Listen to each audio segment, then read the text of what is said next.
Okay,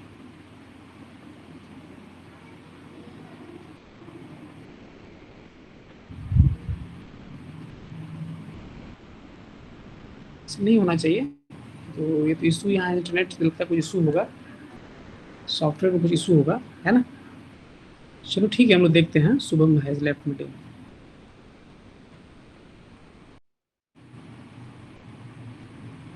कोई issue नहीं, यदि कोई कोई ज्वाइन नहीं कर पा रहा है तो ये लेक्चर हम लोग रिकॉर्ड करके यहाँ रिकॉर्डिंग मोड में है, तो उस लेक्चर को वहाँ देख लोगे तो ऐसा कोई इशू नहीं है, ठीक है।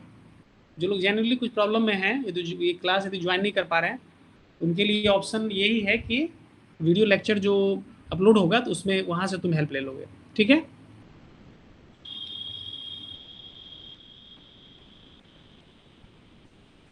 तो ऐसे क्या होगा ना, क्लास फिर बीच बीच में रिदम वो होगा तो फिर वो क्लास इंटरप्ट होगा बीच में।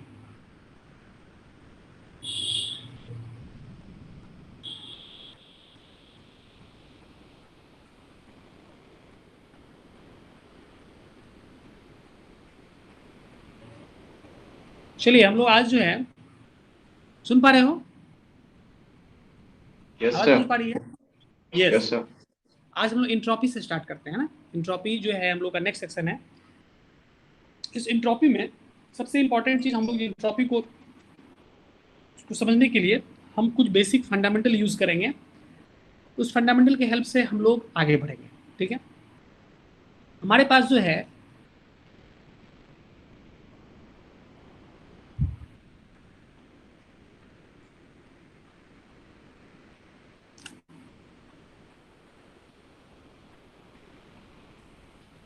वेट,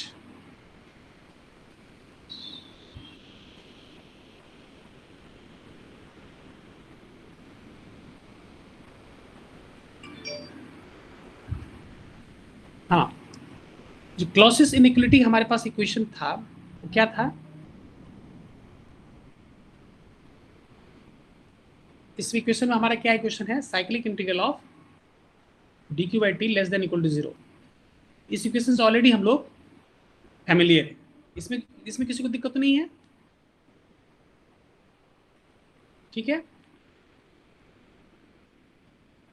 रिवर्सिबल प्रोसेस के लिए cyclic integral of D Q by T zero है, और इरिवर्सिबल प्रोसेस के लिए, इरिवर्सिबल साइक्लिक प्रोसेस के लिए, cyclic integral of D Q by T less than zero है। Is it clear? इसमें इसमें कोई दिक्कत तो नहीं किसी को? चलो ठीक है। इस पे ऑलरेडी हम लोग का डिस्कशन भी हुआ है और इस पे हम लोग न्यूमेरिकल भी सॉल्व किए, ठीक है। इसी कंसेप्ट के हेल्प से हम लोग यहाँ पे, सुन पा रहे हो?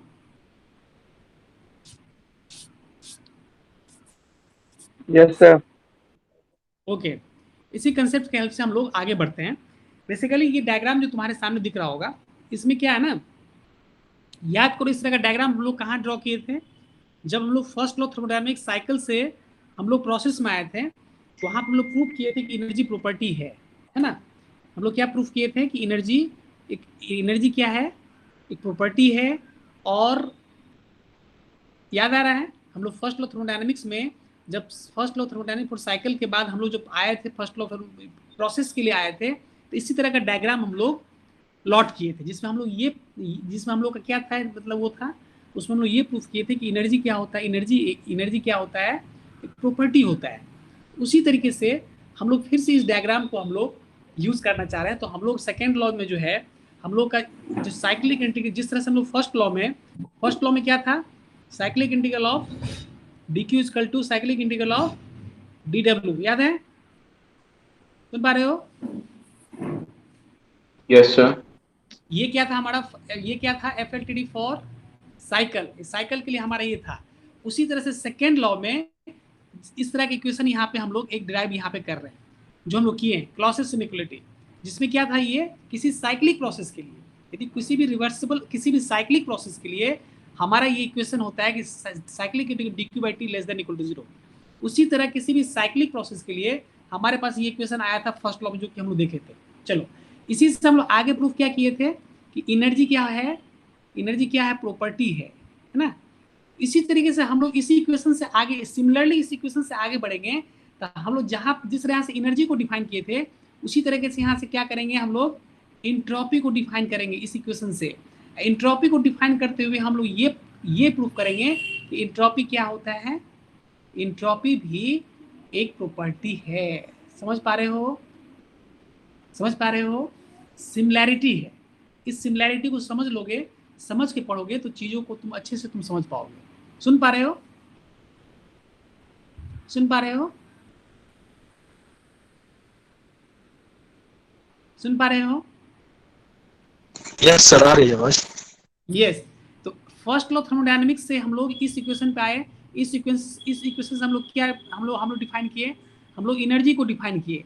एनर्जी को डिफाइन करके हम लोग ये प्रूफ किए कि एनर्जी प्रॉपर्टी है। फिर हम लोग क्या हुए, एक प्रोसेस के लिए डिफाइन कर लिए। उसी तरीके से हम लोग यहाँ हेलो से सर। उसी तरीके से Excuse हम me, लोग sir. इस हाँ हेलो बोलो। सर। हाँ बोलो। Sir, you screen not visual right now, sir. Screen visualise नहीं है? No, sir. अरे तब से तुम लोग क्या कर रहे हो यार, होना चाहिए Sir, ना। we are dropping a message in group, sir. Okay okay okay okay, बोल दो, ये बोल दिया करो, इसमें कोई इशू नहीं है। स्क्रीन शेयर एक्चुअली हम लोग नहीं किए थे, इसलिए दिक्कत हो रही थी। ठीक है, ओके चलो। Okay, sir. हाँ तो ठीक है, तो यहाँ पे हम लोग देखो, तो कहने का मतलब ये है कि हम लोग थोड़ा सा फिर से इसको रिपीट कर लेते हैं कि फर्स्ट लॉ थर्मोडायनामिक्स में हमारे पास इक्वेशन था cyclic integral of D Q equal cyclic integral of D W. इससे हम लोग क्या निकाले थे, हम लोग एनर्जी पे आए थे। एनर्जी को हम लोग क्या किए थे, हम लोग प्रूफ किए थे कि एनर्जी प्रॉपर्टी होता है। सिमिलरली हम लोग इस लॉसेस इनइक्वालिटी जो है ना, इस लॉसेस इनइक्वालिटी के हेल्प से हम लोग क्या करेंगे, इंट्रोपी को डिफाइन करेंगे। और इंट्रोपी को डिफाइन करके हम लोग ये करेंगे कि इंट्रोपी क्या है। ओके सर, हाँ स्क्रीन शो नहीं कर रहा है आपको। अभी भी नहीं शो कर रहा है? नहीं सर।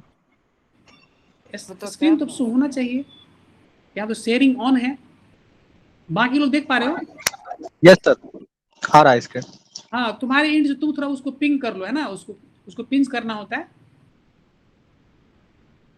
हाँ चलिए, तो कहने का मतलब ये है कि हम लोग जो एक सिमिलैरिटी है, जो फर्स्ट लॉ और सेकेंड लॉ में सिमिलैरिटी है। फर्स्ट लॉ में हम लोग पहले इस फर्स्ट लॉ साइकिल के लिए दिखाए थे, उसी तरह ये क्या हुआ है, एक साइकिल के लिए हम लोग यहाँ पर दिखा रहे हैं। ये क्या बता रहा है, साइक्लिक प्रोसेस, ये साइकिल के लिए बता रहा है। उसी तरह ये क्या बता रहा है, यहाँ पे तुम देख रहे हो फर्स्ट लॉ में क्या है, साइक्लिक इंटीग्रल। तो कहने का मतलब है इसी क्लॉसिस न्यूक्लियोटाइड से हम लोग इंट्रोपी को डिफाइन करेंगे और फिर ये प्रूफ करेंगे इंट्रोपी क्या प्रॉपर्टी है। Is it clear? सिमिलैरिटी समझ में आ रहा है? क्या सिमिलैरिटी है? First law first law thermodynamics cycle से हम लोग एनर्जी को डिफाइन किए और एनर्जी को डिफाइन करके ये प्रूफ किए कि एनर्जी प्रॉपर्टी। उसी तरह इस इक्वेशन से हम लोग इंट्रोपी को डिफाइन करेंगे। अप्रोच सेम रहेगा। जो अप्रोच हम ये फर्स्ट लॉ एफएलटीडी साइकिल एनर्जी के लिए अप्रोच किए थे, सेम अप्रोच हम लोग यहाँ पर उठा लेंगे। ठीक है, क्लियर है? क्लियर है? सुन पा रहे हो? Yes sir. ओके चलिए, तो हम लोग आते हैं। एंट्रोपी हमारे पास इक्वेशन ऑलरेडी हमारे पास इक्वेशन है। वो क्वेश्चन क्या है, cyclic integral of D Q by T less than equal to zero. कुछ अप्रोच सिमिलर है, इसलिए इससे क्या होगा, थोड़ी सी समझने में और थोड़ा सा थोड़ा सा इजी हो जाएगा। चलो ये इक्वेशन हमारे पास है। अब यहाँ पर ऑलरेडी हमारे पास क्या एक रिवर्सिबल के लिए है और दूसरा कंडीशन क्या है, इरिवर्सिबल के लिए। चलिए हम लोग सबसे पहले बात करते हैं रिवर्सिबल साइकिल की। हम लोग का डिस्कशन पहले किसका है, रिवर्सिबल साइकिल के लिए हम लोग बात कर रहे हैं। चलो तो सबसे पहले इस डायग्राम पे हम लोग यहाँ पर दो साइकिल है। एक सिस्टम है जो कि प्रोसेस क्या हो रहा है, स्टेट 1 से स्टेट 2, ये पाथ ए से जा रहा है और पाथ बी से क्या हो जा रहा है, ये रिटर्न हो जा रहा है। तो कहने मतलब क्या हो गया, 1A2 1A2B1, ये क्या हो गया, एक रिवर्सिबल साइक्लिक प्रोसेस हो गया। समझ में आ रहा है? 1A2B1 सुन पा रहे हो? 1A2B1 क्या हो गया, एक रिवर्सिबल साइक्लिक प्रोसेस हो गया। Is it clear? ये मेरा पहला हो गया। सेकेंड केस में क्या हो रहा है, सेकेंड केस में जो है ये जो सिस्टम है वो पाथ सी से रिटर्न हो रहा है। मतलब पाथ ए से गया और अब क्या हो रहा है, वो पाथ सी से रिटर्न हो रहा है। पहले केस में पाथ ए से गया और बी से रिटर्न हुआ। अब नेक्स्ट केस में पाथ ए से जा रहा है, पाथ तो जाने का सेम है लेकिन रिटर्निंग जो है वो पाथ सी से रिटर्न हो रहा है। तो उस केस में क्या हो जाएगा, 1A2C1, है ना। देखो यहाँ पे लिखा 1A2C1, ये भी क्या हो जाएगा, एक रिवर्सिबल साइकिल हो गया। तो यहाँ पर दो ऑलरेडी इस तरह के डायग्राम के हेल्प से हम लोग प्रूफ कर चुके हैं कि एनर्जी प्रॉपर्टी है। तो सिमिलरली यहाँ पे भी हम लोग इंट्रोपी को डिफाइन करेंगे और इसको प्रूफ कर लेंगे इंट्रोपी क्या है, प्रॉपर्टी है। चलो ठीक है। अब हमारे पास चूंकि ऑलरेडी हमारा कैलकुलेशन क्या है, हमारा अब ये क्या है, रिवर्सिबल साइकिल के लिए है। तो तुम्हारे पास ये फॉर्मूला ऑलरेडी तुम जानते हो, रिवर्सिबल साइकिल के लिए क्या होता है, cyclic integral of dq by t is equal to 0। Is it clear? सुन पा रहे हो? सुन पा रहे हो?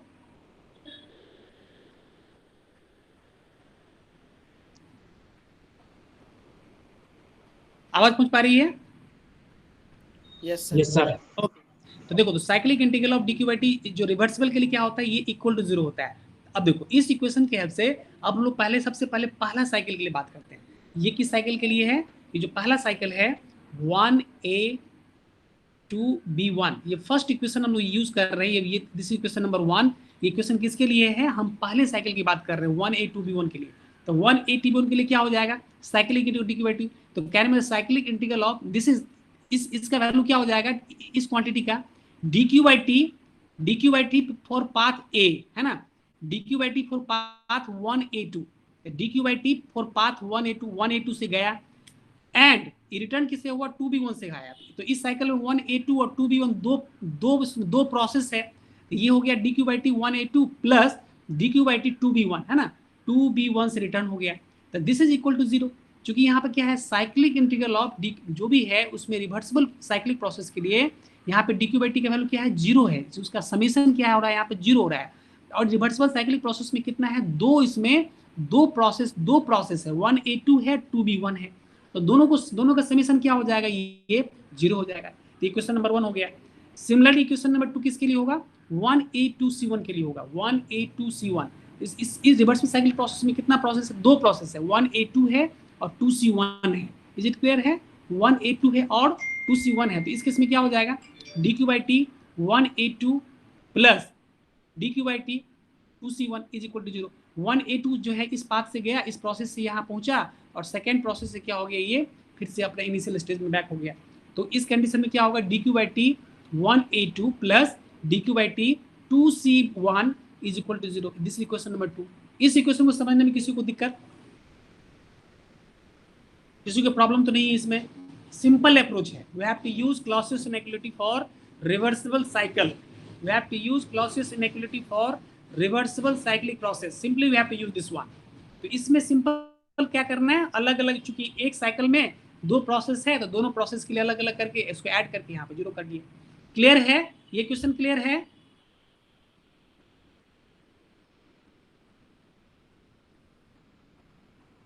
सुन पा रहे हो?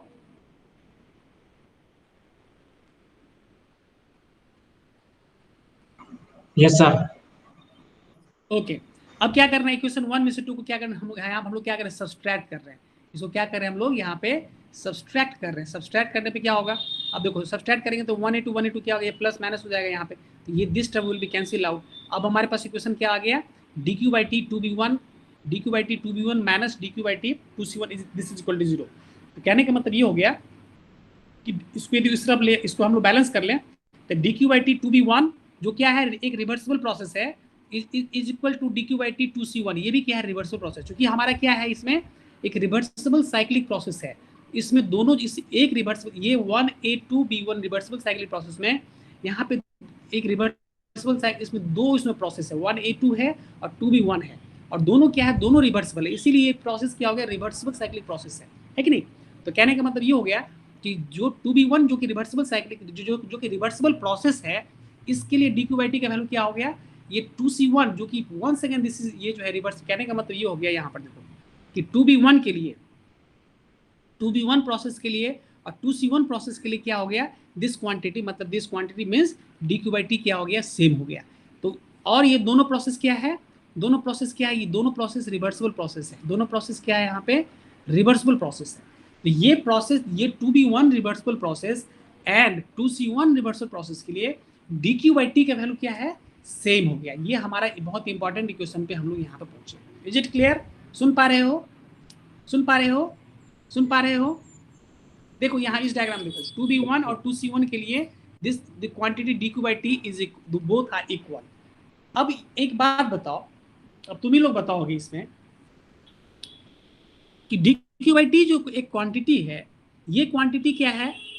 Initial point. इसका कंक्लूजन क्या? इसका एक मतलब ये भी है कि इसका इनिशियल पॉइंट और फाइनल पॉइंट, इस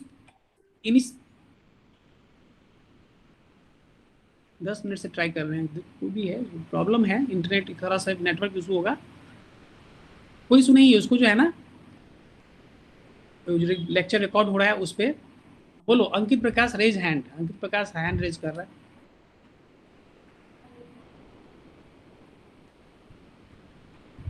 कुछ इशू है इस पे, थोड़ा सा हो सकता है कुछ दिक्कत होगी इसमें, है ना, तो उसको लेक्चर रिकॉर्ड हो रहा है उसमें, उसके हेल्प से कर लोगे। चलिए, तो अब ये बताइए, अब तुम लोग खुद बताओगे कि D Q by T quantity जो है, this D Q by T, ये क्या है? दो अलग, ये इनिशियल पॉइंट और फाइनल पॉइंट क्या है? दोनों का सेम है। अब initial point final point same है, लेकिन ये क्या है? ये क्वांटिटी जो है दोनों प्रोसेस के लिए क्या है? ये क्वांटिटी सेम है। Even though path are different but initial और फाइनल पॉइंट सेम। ये तुम देख रहे हो, यहाँ जो देख रहे हो, ये जो है दिस इज 2B1 और 2C1 क्या है? दो अलग अलग पाथ है, दो अलग प्रोसेस है।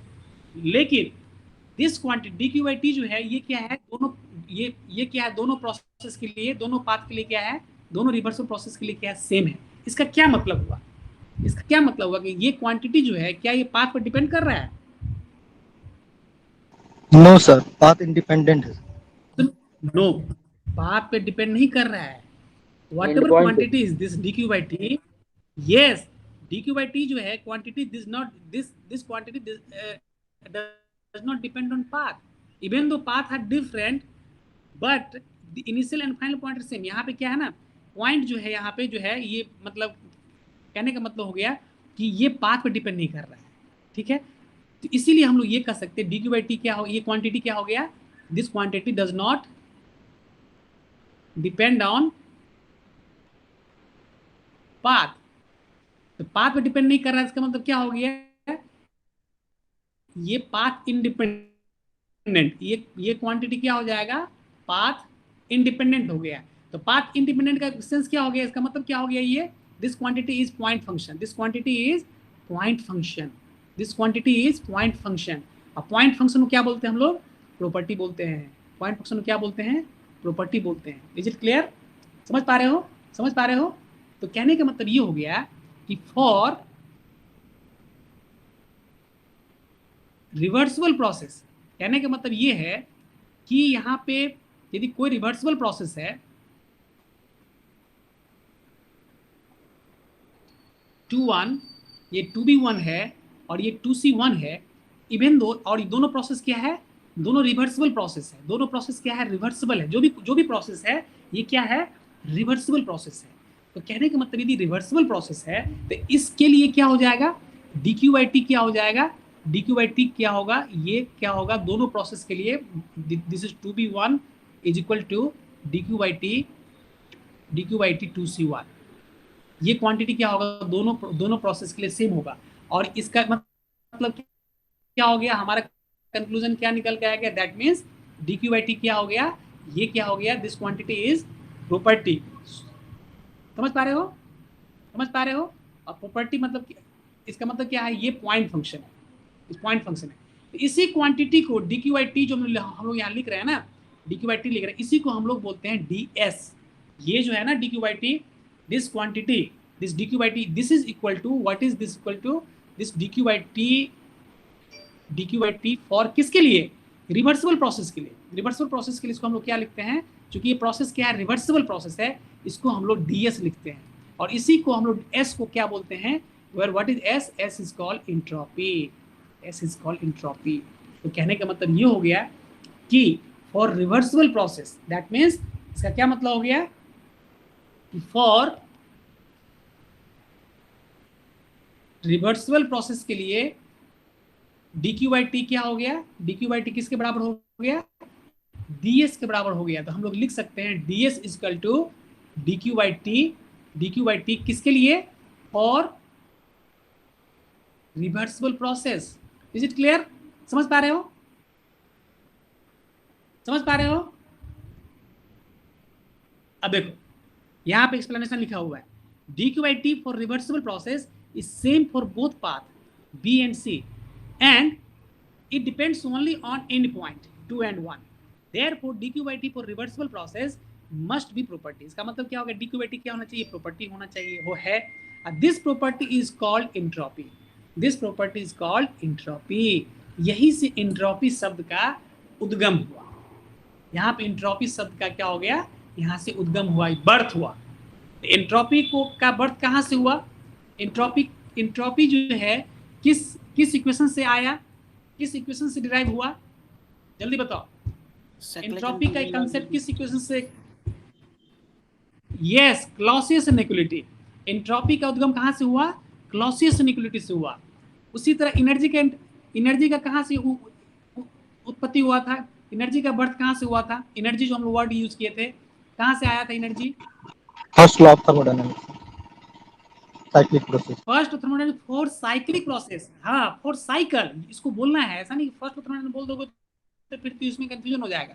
First law thermodynamics for cycle, that is cyclic integral of dq equal to cyclic integral of dw। ये क्या है? ये फर्स्ट लॉ थर्मोडायनामिक्स किसके लिए है? साइकिल के लिए है। उसी तरीके से सेकेंड लॉ में जो हम लोग cyclic integral of dq/t less than equal to 0, ये क्लॉसियस इनइक्वालिटी से एंट्रोपी का उद्गम हुआ है। तो हम लोग ये कह सकते हैं कि अब चूंकि हम लोग ये कह रहे हैं कि भाई ये क्वांटिटी dq/t किसके लिए? रिवर्सिबल। याद रखना है, दिस इज वेरी इंपॉर्टेंट। ये रिवर्सिबल बहुत ही इंपॉर्टेंट है। ये रिवर्सिबल प्रोसेस के लिए दिस क्वांटिटी, ये 2b1 और 2c1 क्या है? ये पाथ है, ये प्रोसेस है, और ये प्रोसेस क्या है? रिवर्सिबल प्रोसेस है।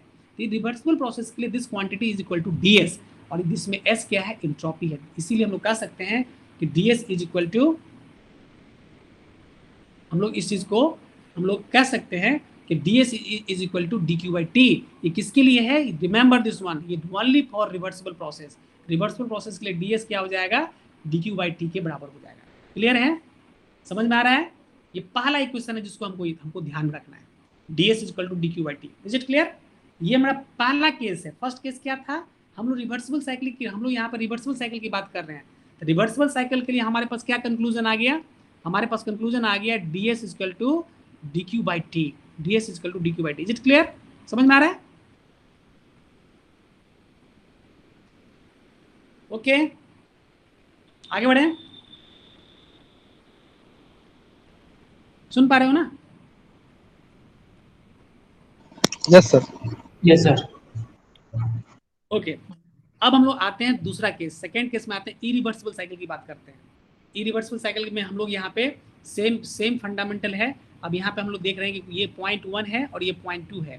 तो ये स्टेट 1 से स्टेट 2 पाथ ए से गया, जो कि क्या है? ये प्रोसेस ए क्या है? ये रिवर्सिबल है ना? ये रिवर्सिबल प्रोसेस, ये क्या हो गया? 1a2 क्या है? 1a2 क्या है? ये रिवर्सिबल प्रोसेस है। मतलब कोई भी सिस्टम स्टेट 1 से स्टेट 2 जो है पाथ ए से गया, और ये प्रोसेस क्या है? रिवर्सिबल है। और ये फिर क्या किया?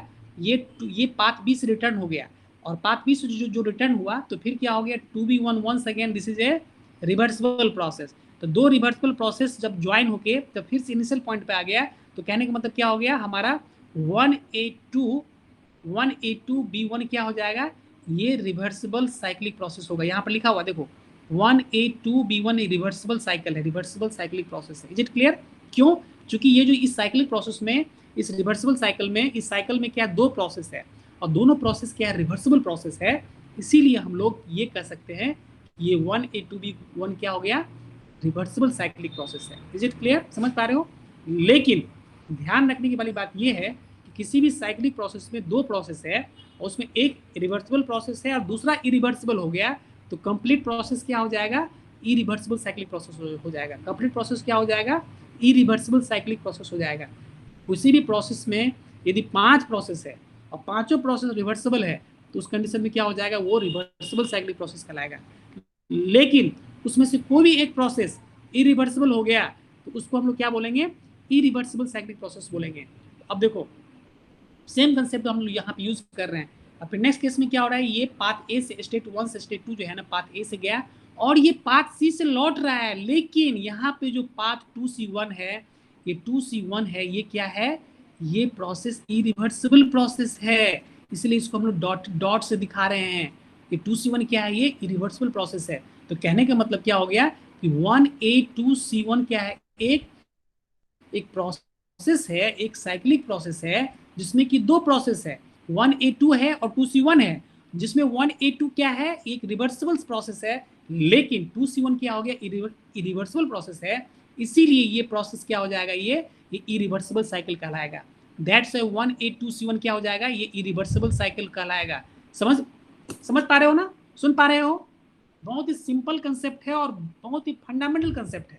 इसमें किसी भी तरह का इसमें इफ एंड बट नहीं है, नहीं होना चाहिए। Is it clear? Is it clear? Yes, sir. Yes, sir. सुन पा रहे हो? यस। तो किसी भी, तो थंब रूल यहाँ पे हम लोग क्या देखें, किसी भी साइक्लिक प्रोसेस में यदि उसमें दो या कम से कम दो साइक्लिक प्रोसेस के लिए कम से कम क्या, कम से कम दो प्रोसेस होना चाहिए। यदि दो प्रोसेस है और दोनों का दोनों रिवर्सिबल प्रोसेस है तो क्या हो जाएगा, वो रिवर्सिबल साइक्लिक प्रोसेस कहलाएगा। लेकिन यदि उसमें से एक प्रोसेस भी इरिवर्सिबल हो गया तो उसको हम लोग क्या बोलेंगे, इरिवर्सिबल साइक्लिक प्रोसेस कहेंगे। तो वही कंसेप्ट यहाँ पे 182C1 में हम लोग देख रहे हैं कि यह क्या हो गया, ये इरिवर्सिबल साइक्लिक प्रोसेस है।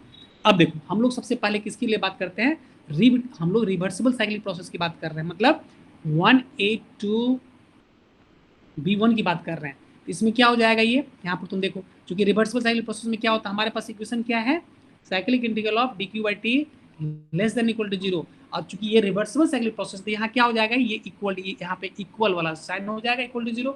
अब देखो 182B1, अब इसमें हम लोग देखेंगे तो क्या होगा, तो dq/t 182 पाथ यहाँ पे क्या 182 प्रोसेस है जो कि क्या है, रिवर्सिबल है, plus dq/t 2B1 one second क्या है, ये रिवर्सिबल है, तो ये क्या हो जाएगा, इक्वल टू 0। ये question number, let us suppose this equation number 1, या इससे हम लोग यहाँ पर लिख रहे हैं कि 182 equal to minus dq/t 2B1। चलो इसी को हम लोग, पहला इक्वेशन जो हमको मिला है, इससे हम लोग ये इक्वेशन हमको मिल गया, इसको हम लोग बोल रहे हैं फर्स्ट इक्वेशन। अब हम लोग आते हैं इरिवर्सिबल साइकिल में, 182C1 में हम लोग आ रहे हैं।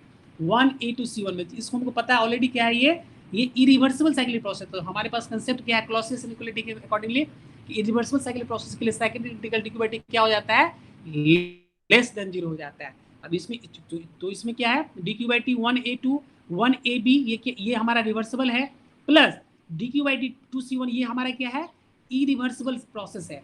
ये दोनों को ऐड करेंगे तो क्या होगा, ये लेस देन 0 हो जाएगा। लेस देन 0 क्यों हो रहा है, क्योंकि इरिवर्सिबल साइकिल है।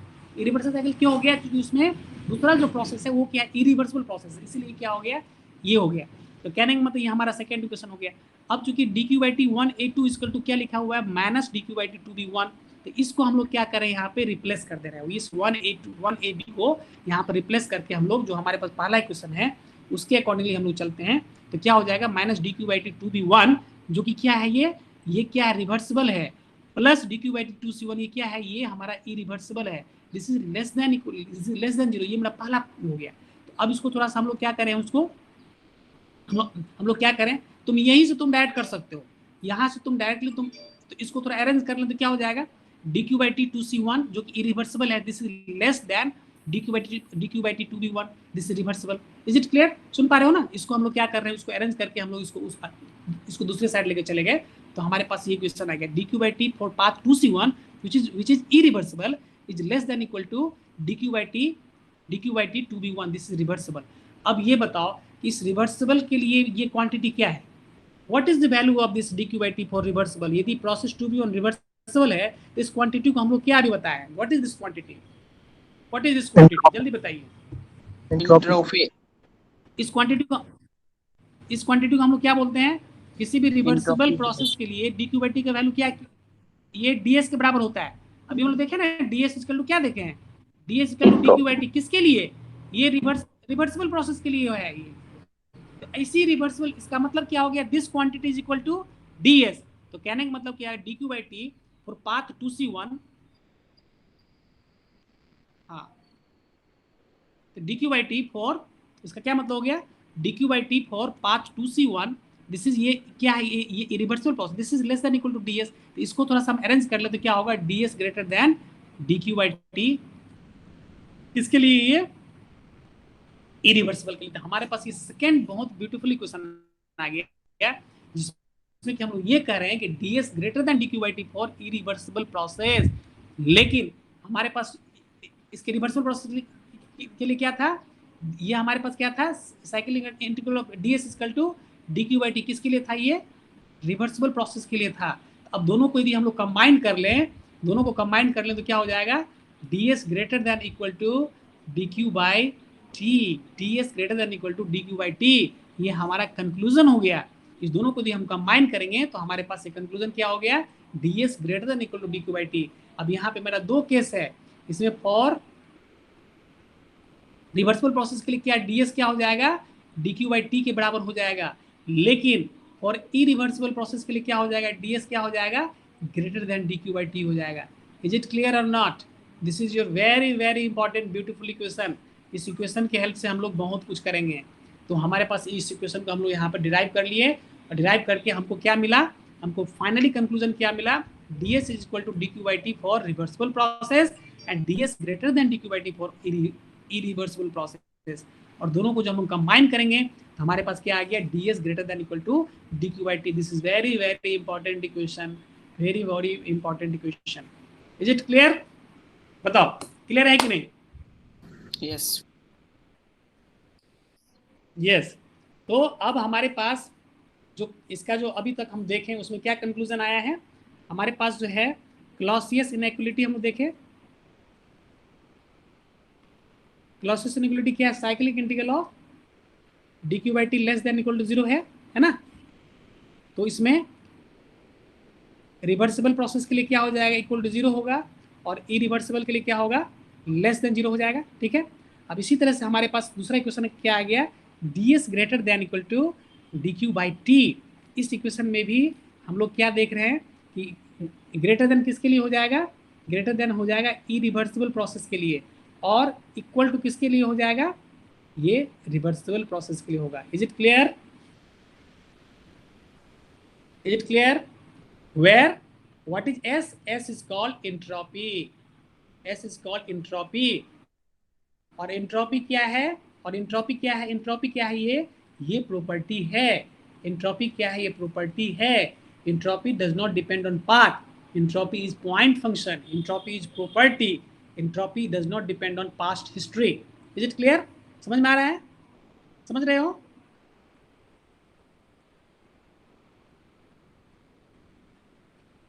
सुन पा रहे हो?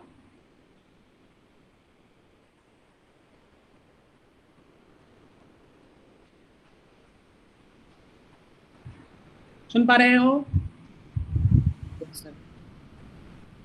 Yes, sir. यस। तो इस इक्वेशन को हम लोग ध्यान रखें। अब देखो, अब एक बहुत इंपॉर्टेंट चीज, बहुत एक अच्छा, बहुत ही एक ब्यूटीफुल कंसेप्ट यहाँ पे आ रहा है, जो जानकारी तुम्हारे पास अभी तक है, कि मान के चलो कि यहाँ पे हम एक प्रोसेस टीएस प्लॉट ले रहे हैं, कोई भी प्लॉट हो सकता है, या पीवी प्लॉट ही हम लोग ले रहे हैं, कोई दिक्कत नहीं है। यदि कोई इरिवर्सिबल प्रोसेस है, सुनो अच्छे से सुनना, इसको बहुत इंपॉर्टेंट चीज है। यहां से एक इरिवर्सिबल प्रोसेस है 1 टू स्टेट 2 है ना, स्टेट 1 से स्टेट 2 पे एक इरिवर्सिबल प्रोसेस से ये क्या हो गया ना, मतलब कहने मतलब ये 1A2 क्या है, ये एक इरिवर्सिबल प्रोसेस है। 1A2 क्या है, 180 इज इरिवर्सिबल प्रोसेस। ठीक है। हमको इस इरिवर्सिबल प्रोसेस का एंट्रोपी निकालना है, क्या एंट्रोपी चेंज हुआ ये हमको निकालना है। तो कैसे निकालोगे? अब तो रियल लाइफ सिचुएशन नहीं हो गया ना कि भाई कोई भी आपका इरिवर्सिबल प्रोसेस है, क्योंकि रियल लाइफ सिचुएशन में तो रिवर्सिबल प्रोसेस तो होता नहीं है। तो जब भी रियल लाइफ में आएंगे तो हम लोग क्या होगा, हमको हमारा जो जब भी हम हमारी मुलाकात होगी तो वो मतलब इरिवर्सिबल प्रोसेस से ही मुलाकात होगी। क्यों? क्योंकि ऑलरेडी वहाँ पे कुछ ना कुछ लॉस हो रहा होगा, चाहे फ्रिक्शन लॉस होगा, हीट लॉस होगा।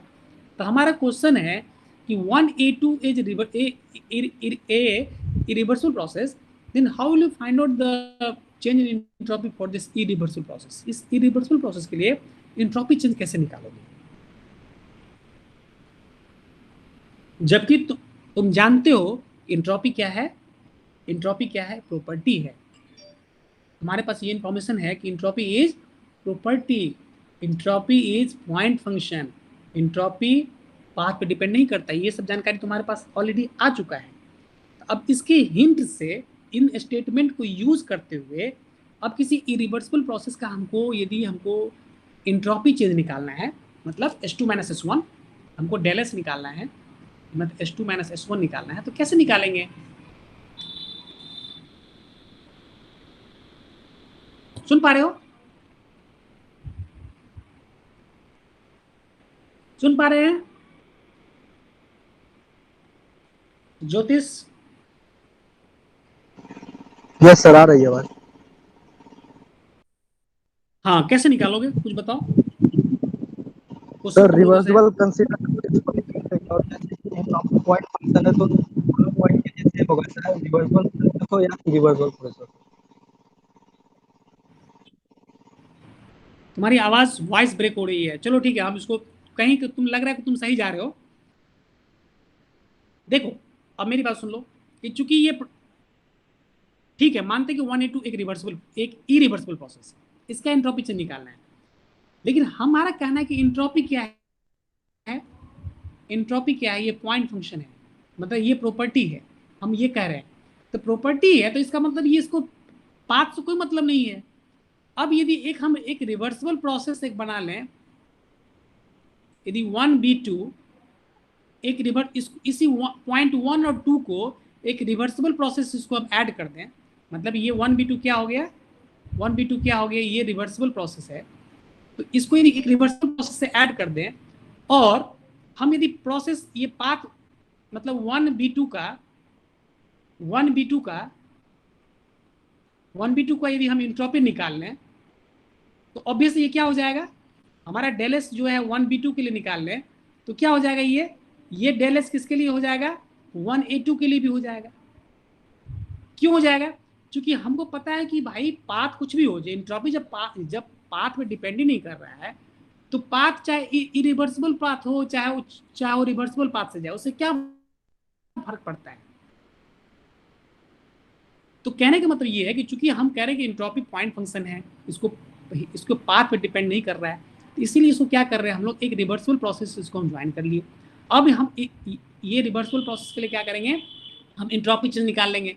एंट्रोपी चेंज हम लोग, हमारे पास रिवर्सिबल प्रोसेस के लिए क्या है, हमारे पास ds क्या है, रिवर्सिबल प्रोसेस के लिए क्या है, dq/dt किसके लिए है, ये रिवर्सिबल के लिए है। तो हम यदि रिवर्सिबल प्रोसेस का एंट्रोपी चेंज हम निकाल लेंगे तो वो किसके बराबर हो जाएगा, इरिवर्सिबल प्रोसेस के बराबर हो जाएगा। Is it clear? समझ पा रहे हो? इसको तुम किसी भी रिवर्सिबल प्रोसेस तुम इसको किसी भी रिवर्सिबल प्रोसेस से तुम इसको ऐड कर दोगे तो रिवर्सिबल प्रोसेस का जो एंट्रोपी चेंज होगा वो क्या होगा, ये जो है ये इरिवर्सिबल प्रोसेस के बराबर हो जाएगा। क्यों? वो इसीलिए होगा क्योंकि पॉइंट तुम चेंज नहीं कर रहे हो, इनिशियल पॉइंट और फाइनल पॉइंट तुम चेंज नहीं कर रहे हो।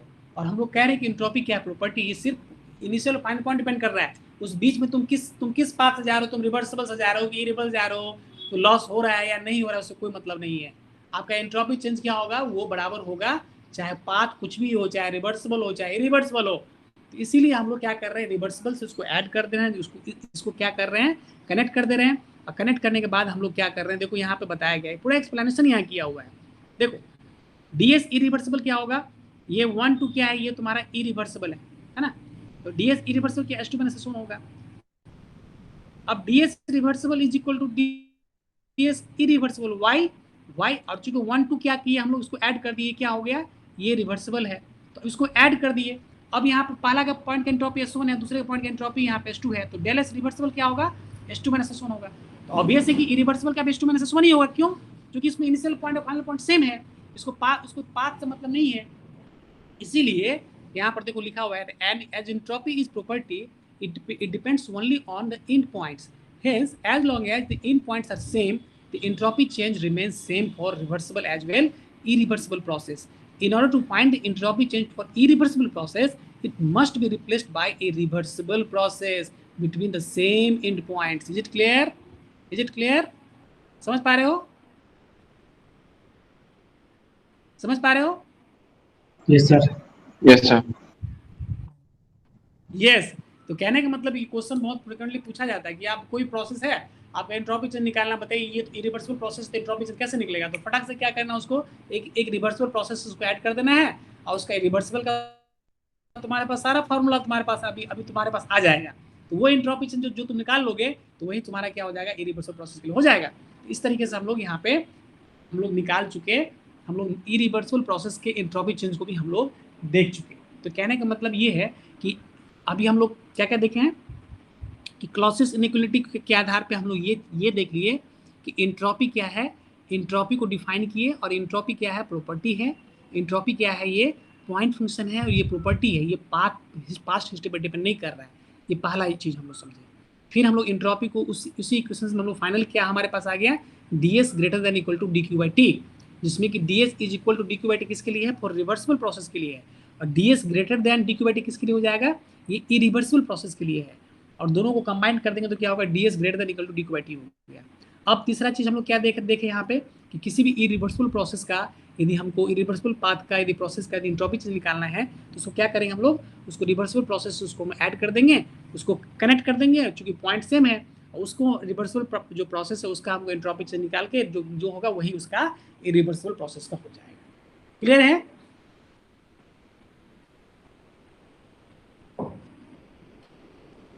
क्लियर है? Yes sir. यस।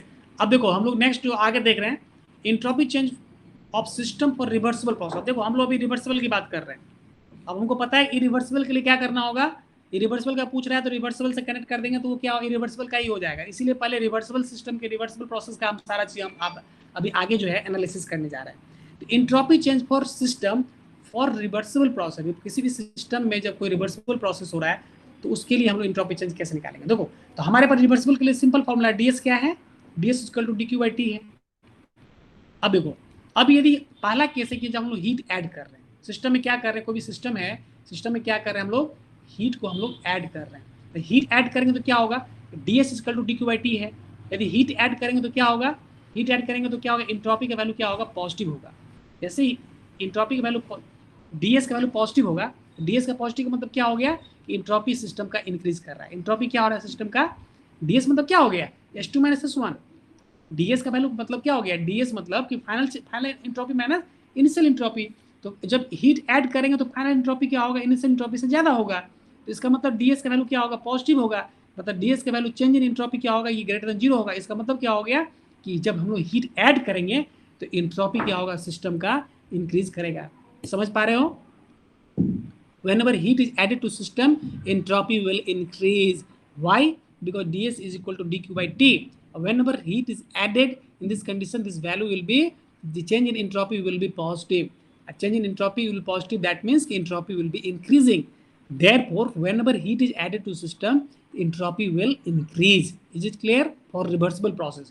For तो कहने मतलब ये हो गया कि entropy of system increases when heat is added in a reversible. किसी भी रिवर्सिबल प्रोसेस में हीट ऐड करेंगे तो इंट्रॉपी क्या होगा, वहां पे इंक्रीज करेगा। चलो सेकंड केस में हम लोग देख रहे हैं कि व्हेनेवर हीट इज रिजेक्टेड। पहला केस में क्या था, हीट ऐड किया गया था, अब क्या हो रहा है, हीट यहाँ पे रिजेक्ट किया जा रहा है। हीट जब रिजेक्ट करेंगे तो क्या होगा,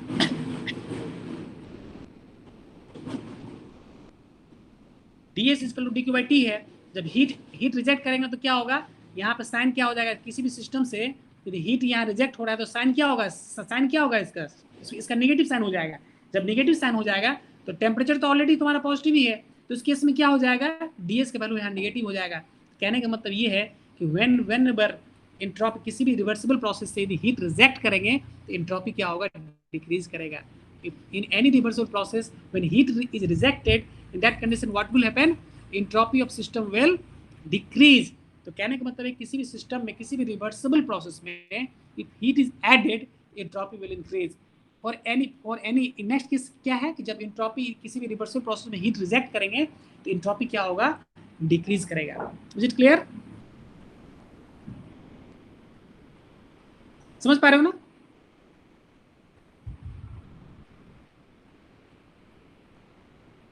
सुन पा रहे हो? Yes, sir. यस। हाँ, सिंपल मेथडोलॉजी है, उसको हम लोग आगे बढ़ते हैं। अब तीसरा केस क्या हो गया, तीसरा केस में है कि रिवर्सिबल। अब क्या कर रहे हैं थर्ड केस में कि भाई हम इसमें क्या कर रहे हैं कि एक रिवर्सिबल एडियाबेटिक प्रोसेस की बात कर रहे हैं। क्या, किसकी बात कर रहे हैं, रिवर्सिबल एडियाबेटिक प्रोसेस की बात कर रहे हैं। पहला केस क्या था कि सिस्टम में हम हीट ऐड किए, दूसरे केस में सिस्टम से हीट रिजेक्ट किए। अब हम करें कि नो, हमारे पास जो सिस्टम सराउंडिंग के बीच किसी भी तरह का हीट ट्रांजिशन नहीं हो रहा है, मतलब there is no heat exchange between system and surrounding. इसका मतलब क्या हो गया, सिस्टम क्या हो गया, कौन सा प्रोसेस हो जाएगा, सिस्टम सराउंडिंग में यदि हीट का एक्सचेंज नहीं हुआ दैट मीन्स कौन एडियाबैटिक सा प्रोसेस हो गया? एडियाबैटिक एडिबेटिक प्रोसेस हो गया। और रिवर्सिबल की हम लोग बात, हाँ हम लोग का डिस्कशन रिवर्सिबल के लिए हो रहा है, तो अब प्रोसेस क्या हो जाएगा? Reversible adiabatic process. किस प्रोसेस की बात करेंगे? Reversible adiabatic process. तो ऑलरेडी हमारे पास ये तो पता है कि रिवर्सिबल प्रोसेस के लिए क्या हो रहा है, ये किसके लिए है? ds dq/t for reversible process के लिए है। रिवर्सिबल प्रोसेस के लिए ds = dq/t, ये हमारे पास ऑलरेडी फॉर्मूला है। अब यहाँ पर कह रहे हैं q कांस्टेंट है, तो q कांस्टेंट होने का मतलब क्या हो गया? dq का वैल्यू क्या हो जाएगा? 0 हो जाएगा, क्योंकि किसी तरह का हीट एक्सचेंज हो ही नहीं रहा है, तो dq वैल्यू 0। तो dq की वैल्यू मतलब 0, मतलब कि ds का वैल्यू क्या हो जाएगा? 0 होगा। तो ds का वैल्यू 0 का मतलब क्या हो गया? s का वैल्यू कांस्टेंट है, दैट मीन्स क्या हो जाएगा? उस प्रोसेस में एंट्रोपी क्या हो जाएगा? कांस्टेंट रह जाएगा। तो कहने का मतलब ये हो गया कि रिवर्सिबल एडिबेटिक प्रोसेस में क्या होगा? एंट्रोपी कांस्टेंट होगा। और इसी प्रोसेस को हम लोग क्या बोलते हैं? जहाँ पे एंट्रोपी कांस्टेंट है तो उसको क्या बोलते हैं? इसीलिए रिवर्सिबल एडिबेटिक प्रोसेस को हम लोग क्या बोलते हैं? आइसेंट्रोपिक प्रोसेस भी बोलते हैं। रिवर्सिबल एडिबेटिक प्रोसेस को हम लोग क्या बोलते हैं? आइसेंट्रोपिक प्रोसेस भी हम लोग बोलते हैं। इसीलिए लिखा हुआ है कि reversible adiabatic process also called isentropic process. Is it clear? समझ में आ रहा है? एक रिवर्सिबल एडिबेटिक प्रोसेस को हम लोग आइसेंट्रोपिक प्रोसेस भी बोलते हैं। तो क्यों बोलते हैं इसका एक्सप्लेनेशन यहाँ से क्लियर है। Is it clear? ठीक है।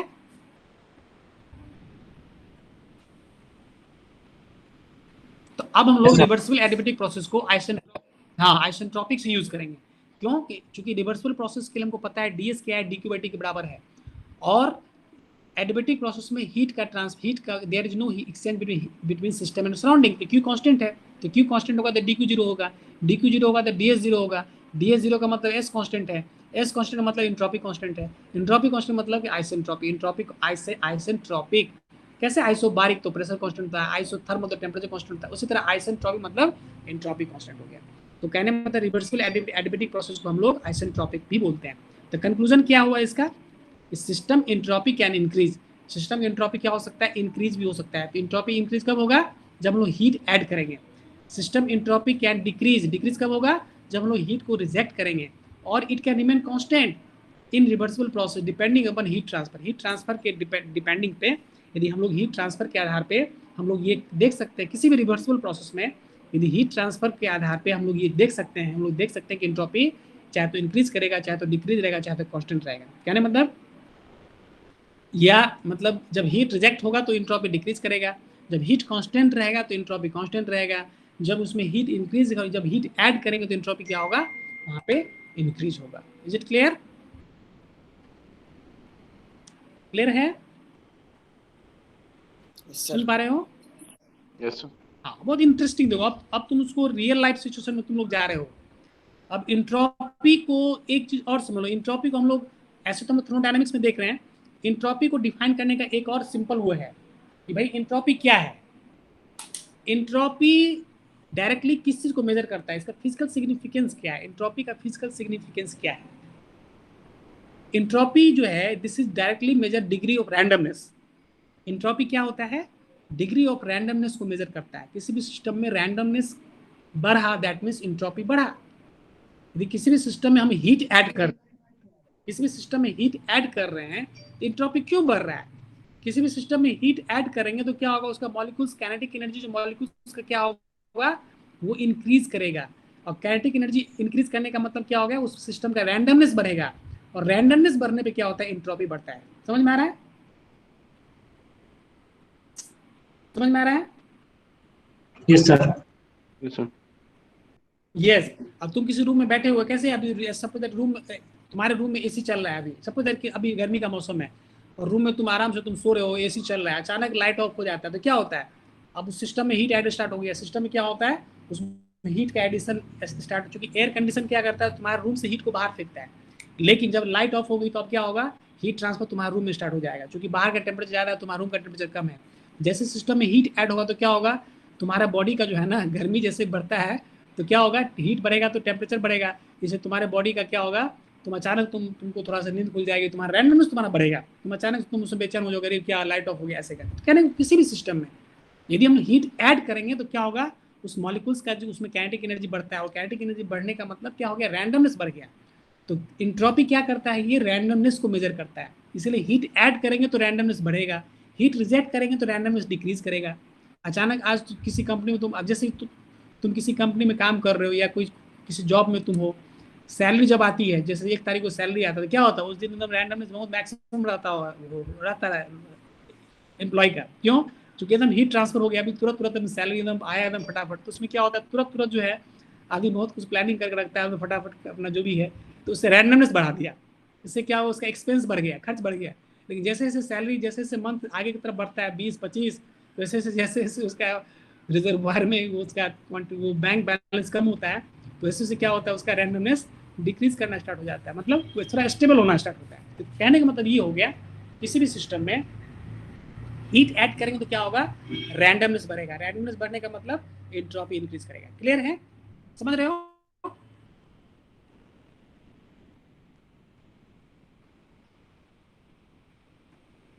सुन पा रहे हो? Yes, sir. हाँ, चलो अब हम लोग तरह देखते हैं entropy change of universe. Universe क्या है? देखो, हम लोग यूनिवर्स को एक आइसोलेटेड सिस्टम मानते हैं। यूनिवर्स को क्या मानते हैं हम लोग? जैसे हमारा यूनिवर्स है ना, जैसे कि हम लोग जिस लेयर में हम लोग हैं, हम लोग ये मानते हैं कि कुछ एक अलग अलग स्फीयर है, अलग स्ट्रेटोस्फीयर है, मेसोस्फीयर, अलग अलग उसका 4 उसका वो है। तो एक हम लोग मानते हैं कि एक सर्टेन रेंज के बाद क्या होता है ना, कि उसमें क्या होता है कि उसके बाद वैक्यूम स्टार्ट हो जाता है।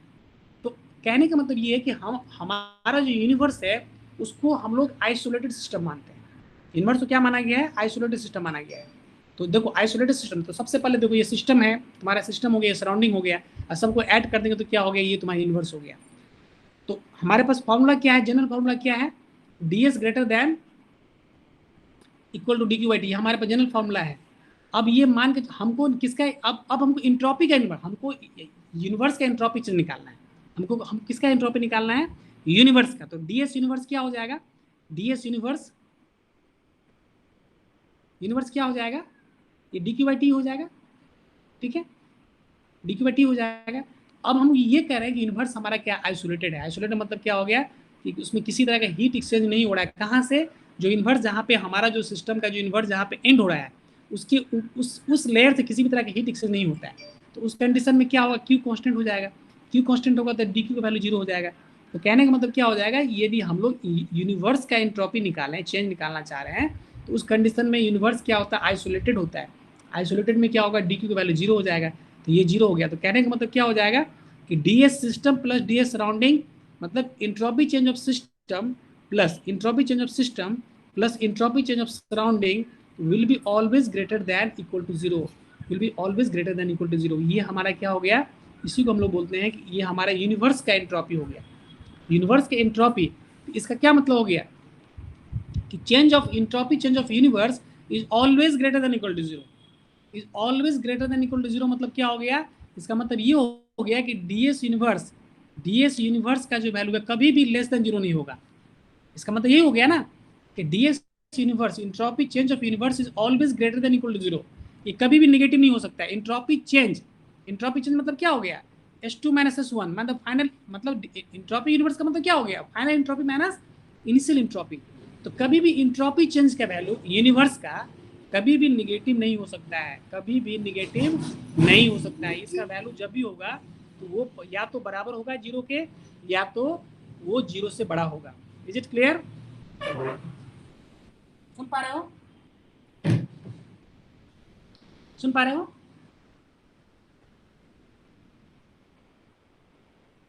Yes sir.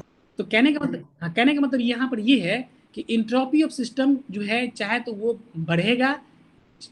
एंट्रोपी के बारे में कंक्लूजन क्या है, एंट्रोपी किसी भी सिस्टम का एंट्रोपी, अब देखो यहाँ पे क्या, यहाँ पे यूनिवर्स में यहाँ 2 चीज है, एंट्रोपी ऑफ सिस्टम है प्लस एंट्रोपी ऑफ सराउंडिंग है। चलिए अभी बेटा क्लास में चलिए बात करें।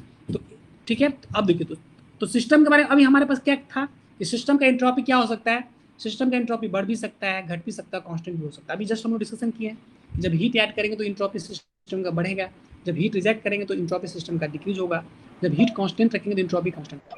उसी तरह सराउंडिंग का भी एंट्रोपी क्या हो सकता है, उसी तरह सराउंडिंग का भी एंट्रोपी क्या होगा, या तो ये तो बढ़ेगा या तो घटेगा, या तो कांस्टेंट रहेगा।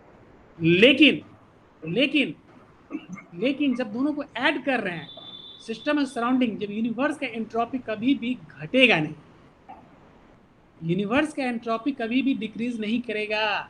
हमारा यूनिवर्स है ना, इसका एंट्रोपी कभी भी डिक्रीज नहीं करेगा।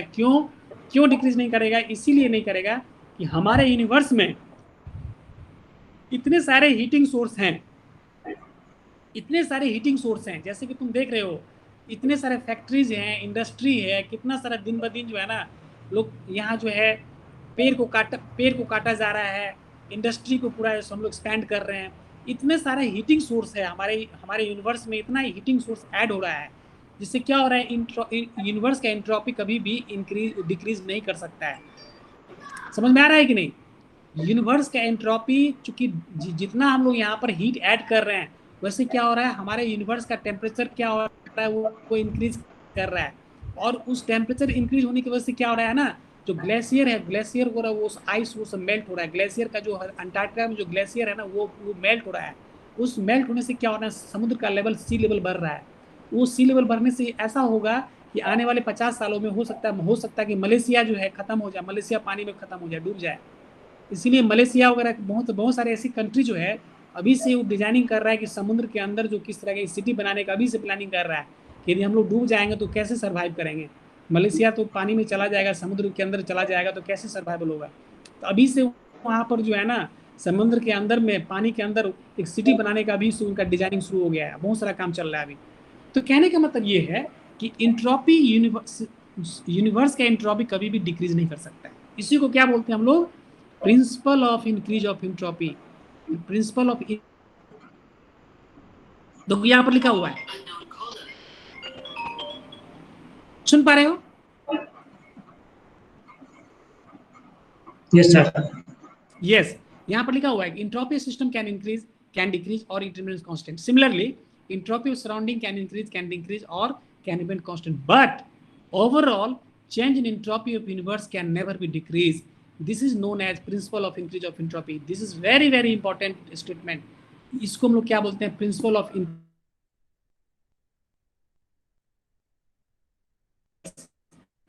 इसको क्या बोलते हैं? डिक्रीज नहीं कर सकता है। बेसिकली यूनिवर्स में कौन कौन सा है? सिस्टम भी है, सिस्टम और सराउंडिंग दोनों है। तो सिस्टम का एंट्रोपी बढ़ सकता है, घट सकता है, कांस्टेंट रह सकता है। सराउंडिंग का एंट्रोपी बढ़ सकता है, घट सकता है, कांस्टेंट रह सकता है। लेकिन तो दोनों को ऐड कर देंगे और यदि हम यूनिवर्स बन जाता है, तो यूनिवर्स का एंट्रोपी कभी भी डिक्रीज नहीं करेगा। ये हमारा इक्वेशन ही बताता है। Is it clear? Yes sir. Yes, आज हम लोग यहीं तक रखते हैं, ठीक है?